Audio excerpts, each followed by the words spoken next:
everybody. This is Football Psyche, and I'm Coach Mad Money. And this is Large Sarge and my crew. Nice crew back there. All right. We are wondering, in this Lions edition, our very first and only Lions edition, well, we might not be only. We might do more in the future. But for now, we're asking a blaring question. Are they really Super Bowl bound, baby? One thing I can tell you about this team is that it was a very interesting offseason because Ben Johnson and Aaron Glenn were both head coaching candidates around the league, and they both made the conscious decision, you know what? We're staying in Detroit. We're going to run this back again. Get a little cheer in there. I like that. And, oh, by the way, if they do make it to their first Super Bowl to win it, it's going to be in New Orleans. New Orleans, baby. But, you know, we got to start by having a recap. You know what? That's the inside. Well, they're all are. But.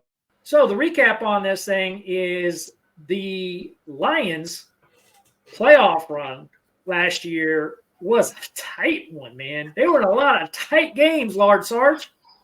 Luck was on our side, baby.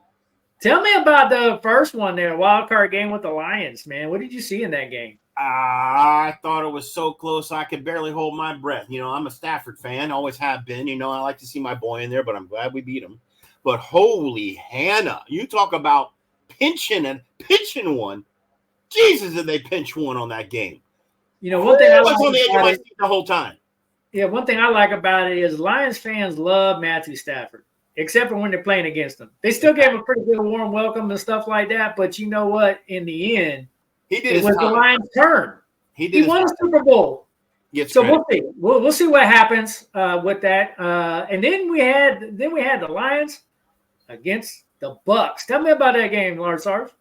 I think they fared better in this game. I think there were better matchups in this game. But the Bucs weren't laying down. You know what I'm saying?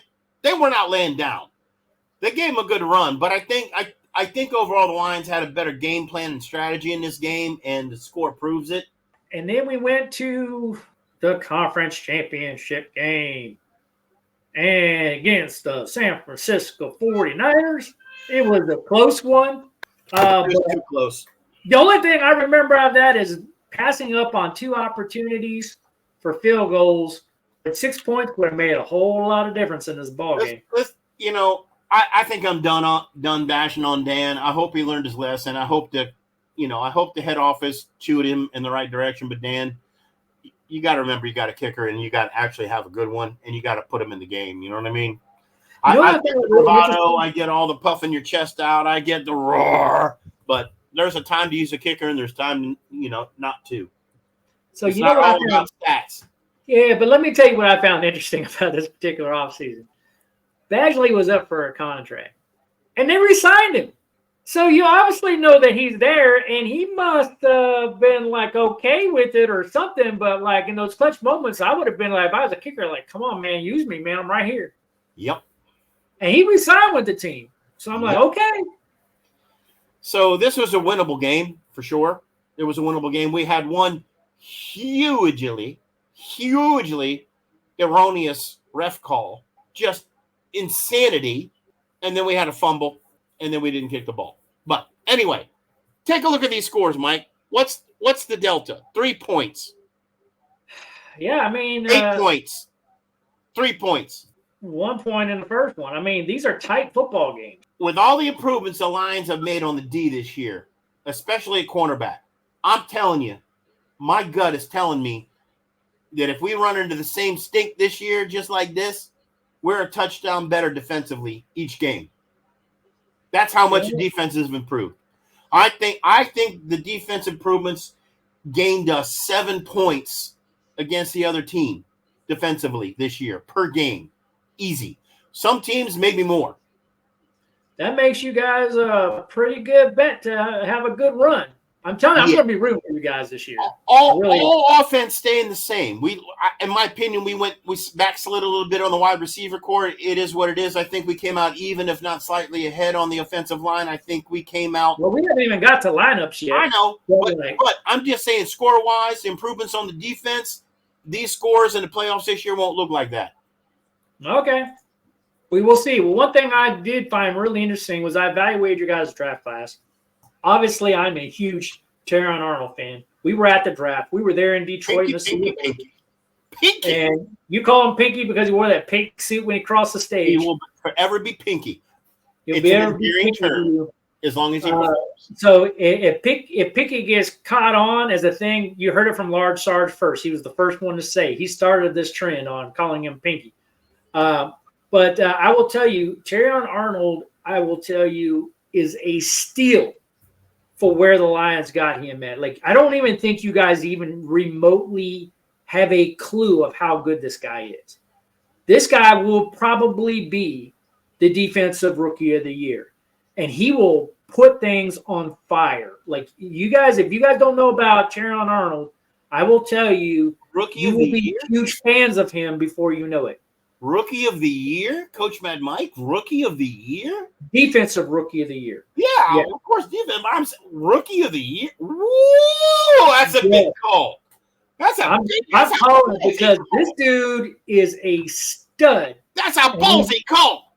And with the supporting cast that he has there on defense, this dude's going to make plays, let me tell you. He's set up. He's set up for success, right? Yeah, he is. And I tell you what, and in this Rakestraw, I will tell you from Missouri, that second-round pick is a solid corner. Mm-hmm. So be watched now for him. But one of the things I liked was out of all this thing, on the analysis that I had, and what I've seen with several other people is this is probably one draft class that's across the NFL where every person that was drafted is a front runner to make the 53-man roster. It's crazy. That's some seriously solid drafting. So, Coach Mad Mike. We'll see if that's true, but Coach Mad Mike, on that particular point, I'm curious as a fan, right? I'm the fan. So I think that's an awesome stat. All your draft picks make the roster. Does that speak to the prior weakness, or does it speak to draft strength?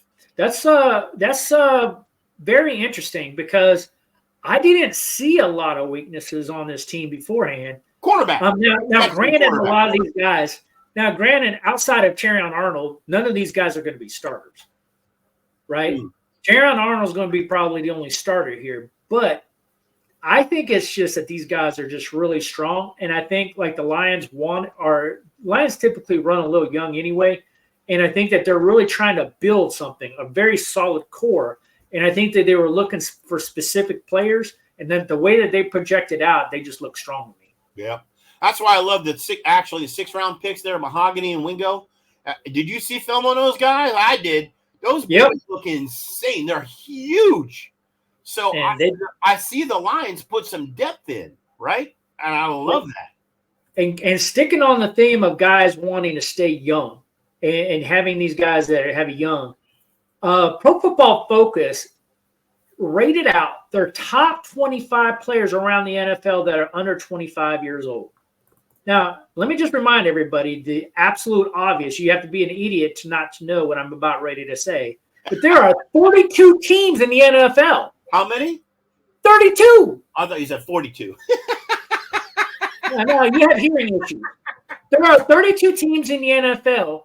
So you would think if there's only 25 that you might be lucky to get one that shows up on this list. 5 on the Lions. That shows you that they're young, they're powerful, and then you go off of the previous slide where all of your draft picks are looking at making the 53-man roster. This is a young, extremely dynamic, powerful team, has a good shot for a Super Bowl, and they all start gelling and clicking. They're going to be good for a very long time. I'm surprised that Montgomery didn't make that list, to be honest with you. But Montgomery's over 25 years old. Oh, it's under 20. Okay, under 25 years old. Yeah. Okay, all right. Yeah. Well, yeah. Right? This is insane. So the point is that you're talking about young players that are extremely good with an incoming draft class that all make the 53. You're talking about a dozen players that I'm telling you, as this team continues to dominate, are going to grow up together, and man, they're going to be good for a while. 1/5 of the league's top 25 under 25 on the Lions team. On the Lions, that's 20%. Those are good stats, aren't they? Those are great stats. Also, what Pro Football Focus said is that the Detroit Lions, in their estimate, in their projection, they rank the Detroit Lions offense as number one right now in OTAs as far as offensive line around the league. Of course, you got to wait till preseason starts and injuries start kicking in and different things like that. But as of right now, they are projected to be the number one ranked offensive line in the NFL. That is going to be something for everyone to handle. I tell you that. And they were ranked 9th last year or something like that. Yep. So this team is like, wow. I'm telling you, like, to me, like, stars are lining up. So let's talk about this offense a little bit, Large Sarge. Yep. So we'll start with that offensive line. When you got Decker, Glasgow, Ragnall, Zeitler, and Sewell, I could see, you look at that, you don't see a weakness on that offensive line. Well, I hope Frank has fixed that foot up. I hope he's got a good foot doctor or something going on. I love me some Frank Ragnall, but he was one hurt puppy at the end of the last year. He's been in major recovery mode. So yeah, I mean, yeah, and I actually think he's going to be just fine. I actually think he's healthy right now. So we'll see. We saw when I see this offensive line, if they all stay healthy and they do it, and they truly are that number one ranked NFL thing, like I'm telling you, you give Jared Goff time in the world to throw to guys like Williams and St. Brown, Raymond in the slot, and Laporta. I'm like, oh my goodness, are you kidding me? Which side do you think stronger, Glasgow and Decker, or Zeitler and Sewell? Because I would probably say to the left. I'm thinking the right side's the stronger side. Yeah, I'm thinking Zeitler and Sewell stronger. Yeah. I'm a very huge Sewell fan.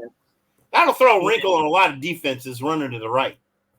Yeah, I mean, I think you can run right, left, or right up the middle. I think you're okay, man. Let's hope so. He's going to have fun. And then, to have him being, complimented by Gibbs, oh, my goodness, man. Like, this offense is going to be, like, hard to defend. Very hard. Should be. We should have a hell of a running game this year. Yeah, I think you're a top 5 offense. Let's see. Now let's go to defense real quick. I'm so nervous I'm squeezing the ball. I know. I want it. I know you want it badly, and I think that they got a really good shot. One of the biggest additions, like I'm telling you, to me, my number one favorite addition to this team is DJ Reader. Like, yeah, DJ Reader is a massive dude who just takes up space like a mother, man. And just the idea of having him side by side with McNeil scares me how good that's going to be. Oh, my gosh. It is scary how good it's going to be. See how you play that in Madden this year when it comes out. Oh, to me, it's going to be like cakewalk. Like, you're not going to run on that line. You're going to be running the middle way? Is that what you're saying? Yeah, you better run away. You better run away because you're not going to go up in the hole against those two dudes. McNeil and Reader, forget about it. And if you think you're taking it to the outside, when I got people like Hutchinson, Anzalone, and stuff like that, like forget about it, dude. Nope. Yeah, and then you got Pinky out there. Like if they try to put the ball up and you got Pinky out there, yeah. I mean, this team and that secondary has gotten so much better. Like I remember the days of frustration with Sutton in the backfield. Mr. Trippity Doodah. Shoelace Master. Oh, my goodness, man. And you replaced them with a buttload of talent. Yeah. When you start talking about Terrion Arnold, I'm telling you, Defensive Rookie of the Year, I'm saying it.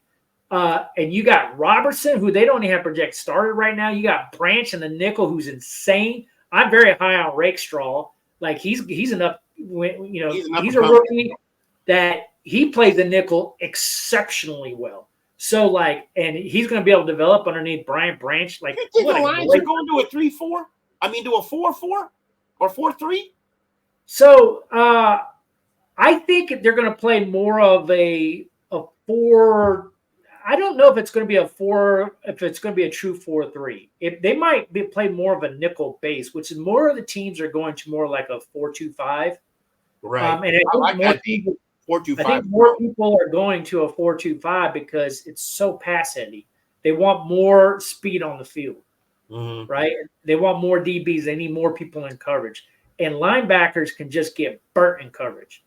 Like there's very few linebackers that can even hold with some of these tight ends these days. You actually want them to be covered by strong safeties.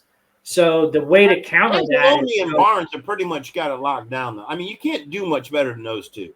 Yeah, you might be right. A 4-2-5, yeah. I mean, that could be strong, right?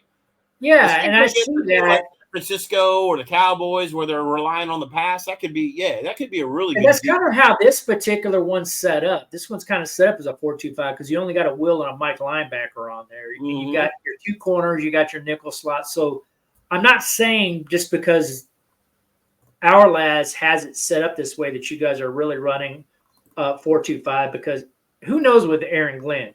Aaron Glenn in the past has run a true 3-4, but I just don't see him sticking with that defense if you're going to pick up a guy like J.D. Readers, because you would want Reader and McNeil on the field at the same time. So, like, why would you limit yourself by only having – you would want to at least have 4 out there, unless you think, you're going to have McNeil or Reader play on the outside of a 3-4, but I doubt it. I doubt that's rest. Kind of out of position. To give him some rest. Reader ain't young, So, give him some – who knows? This is going to be interesting to see.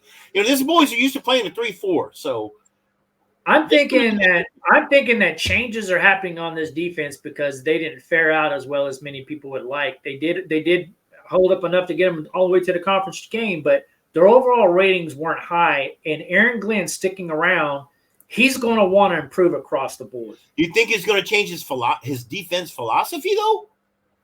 It's hard to say because the league's changing, because the league is becoming so predominantly pass heavy that I think defensive coordinators, and it's a copycat league. For better or for worse, it's always a copycat league. Yeah. When things go well, everybody copies. When things go bad, for some reason, everybody still copies, and it pisses me off. Right? Remember the pistol? Miami threw out the pistol, and all of a sudden every other team had it and it didn't work like Miami did it, right? Well, you're talking about the Wildcat. Oh, the Wildcat, yeah. Remember the prevent defense? Yeah, the prevent defense. Everybody started following it. It's like, oh, man, I was pissed off for a whole year. I was just like, this is a garbage league because everybody's copying everybody else's garbage, And luckily they cleaned that part up. But right now it seems like all these teams are going on to this like 4-2-5 kind of 3 safety defense kind of thing that they're going like that's the new trend. I'm gonna tell you how that ain't gonna change. They're gonna stay true to what they run. He just got better pieces on the chessboard. I'm going to disagree because I just find it very hard to believe that you will not have McNeil and Reader out on the field at the same time. I mean, I hear what you're saying. I love what you're saying, actually. You don't have that kind of talent and not have both those guys on the field. So that tells me you're not staying in a 3-4. Yeah.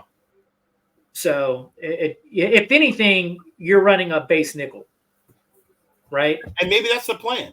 I see that more. I see that more than I see 4 down.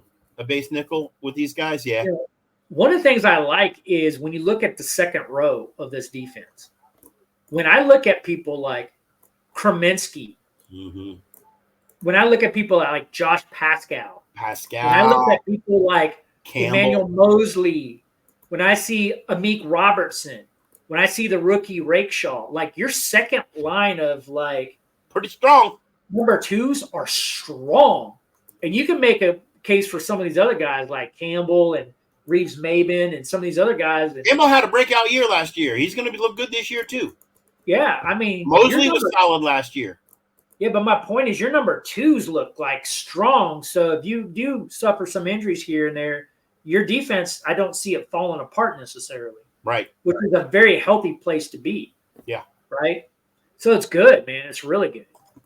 And so Pro Football Focus came up with the grades of how you guys ranked out last year. And I found this to be actually quite interesting. I wouldn't have guessed that the numbers came in the way that they did. So I found this very revealing to me. But like your offensive grades, down the board, top 10. Yeah. Down the board, right? And really, really solid grades. When you look at run blocking, second in the league in run blocking, like 3rd in receiving, second in overall offense. Really? Yep. I was like, wow. Now I kind of last year. They're putting up points. We had a 1-2 punch. We had a running game and we had a passing game, and that's because of that O-line. Because they built an O-line. And always what I told you, build your offensive line. You can put a mediocre quarterback behind a fantastic O-line, and you're going to complete passes. You give him a few seconds. Yeah, and that O-line is going to be ranked higher this year. Yeah. Like, instead of the pass block where you have right now being ranked 9th and run block being ranked 2nd, you're talking about collectively being projected to be the number 1 offensive line in the NFL. Yeah. Which means these guys could be even stronger offensively. Could be. More points. But you know what? Right? You know what's most telling to me on this chart? What stands out the most? Coverage. And where do the Lions focus their free agency and drafts? On coverage. We're going to go from 29 to top 10. You watch. So we were going to get to the defense next. The defense is definitely an area where across the board, I think that they focused. They went out and they got J.D. Reader. And you're right. When they went out and got 2 corners with their top picks, right? Terron Arnold and Rakestraw, I was just like, wow, these guys are focused on. Then they went out and got Davis, and they went out and got, the other corners that they got. Like, they focused. Like, we are going to cover this year. Yep. And they got rid of Sutton. Of course, Sutton got rid of himself, but I think Sutton was on the way out anyway. He tricked himself right out of the league. That boy. And nobody's losing sleep over that either. Oh, God, no. You know I was calling his name to get the hell out of there halfway through the season. I see it too much. So the fact that he removed himself, I think he did everybody a favor. Yeah, oh, my God. Save the Lions a lot of money. Exactly. And I think when you look at this, when I look at, just coverage, and I see everything else now, something's going on where their tackling wasn't as strong as it was, ranked 21st. It's not good. A 49.5 tackling rating is horrific. You're going to want to improve on your tackle. That's because that's the defensive secondary. That's the defensive backs. Well, it's linebackers. It's everything else too. Like it's a total defensive ability to tackle when they grade this thing out. So Aaron Glenn, I know you watch our show all the time. So you make sure you improve on these guys tackling in the offseason, especially when you start putting on pads. And then right now in OTAs, you should be working on coverage like anything. Yeah. Right. But I think this overall team is going to be sickly scary this year. Maybe I rated them too low in our NFC North standings. Maybe. But I call them winning, but I call them dropping the game because 2 other teams stepped up a little bit. So we'll see. Well, I do think, to me, all right, and I'm a Commanders fan. I am not a Lions fan by any means, but I'm very high on the Lions right now. I think that the Lions. Matt just told you a lie. He just told you he is a Lions fan. He's a secret closet Lions fan. We've been doing Madden, and he's been playing the Lions defense. He knows this defense. I got drafted. I got drafted into that. And, when you get drafted, you don't get to pick where you go. Coach Madden Mike tore it apart, learned it, and got us to a Super Bowl in Madden. 2 Super Bowls. So it was extremely difficult. If Coach Madden Mike is saying the Lions defense is that much improved, listen to me, folks. It's that much improved. It's going to be that much improved. I'm going to tell you right now. I'm a believer. You will see all these scores defensively shoot up because this team is way better now. And I will tell you that this team, to me, has got to be one of the strongest teams in the NFC. And when I look at other NFC teams out there, I am kind of like watching the Eagles a little bit. I'm not as high on the 49ers, even though they made it kind of last year kind of thing. Like, I think the team to watch is the Lions. This team on paper right now would have beat the 49ers in that game. That's right. Hands down. Yeah. So, Dan Campbell, don't freaking screw it up. You got everything. You held your coordinators together. You re-signed your kicker. Don't freaking screw it up, bro. Kick the ball. Kick the freaking ball like you re-signed your kicker. Let him get out there on the field. Stop looking at your Coach Mad Mike. Hey, here you go. If your analytics don't work, you should go like this. Here you go. I'll help you. This is what it looks like to your analytics. There you go. Coach Mad Mike, what Dan Campbell needs to do is turn around and look and see what his team is doing for him back there with the pom-poms, and that'll tell him where the momentum is. If he just pays attention to these ladies right here, he'll know what to do. He doesn't have to have analytics. He just needs to watch this. Maybe that's what he was doing, and he wasn't paying attention to the game. Something. Because everybody else was like, kick the freaking ball, dude. Oh, my God. Tie the game up. Oh, my God. Keep your guys in it to win it. All that's all he's got to do is watch what he's doing. All right, man. This has been my fun, God, though, you're man. hilarious. This has been so much fun. If they don't freaking screw it up, to me, I believe these dudes are Super Bowl bound. I do. I believe it. I believe it even if they don't believe it. So you think we're a win-win-win? I think so, man. But are we a win-win-win? When the going gets tough, though, you can't get stupid. Man, I just love it when Coach Mad Mike is in my corner. I'm telling you, the reason why I even did this, like, listen, I'm going to tell you guys, fans, right now, Large Sarge is the true Lions fan, like, hands down. He did not even know that I was putting this slide deck together. It was a surprise.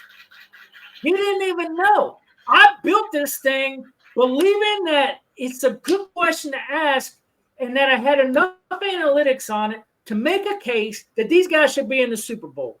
It's a question on everyone's mind.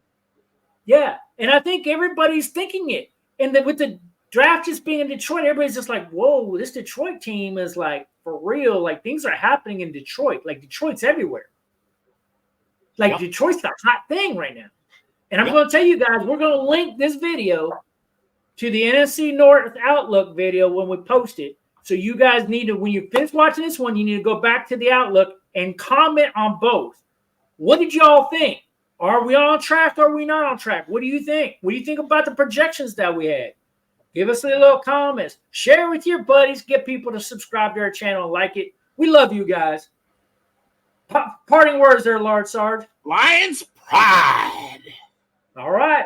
This is Football Psyche, and we are out of here, guys. Peace.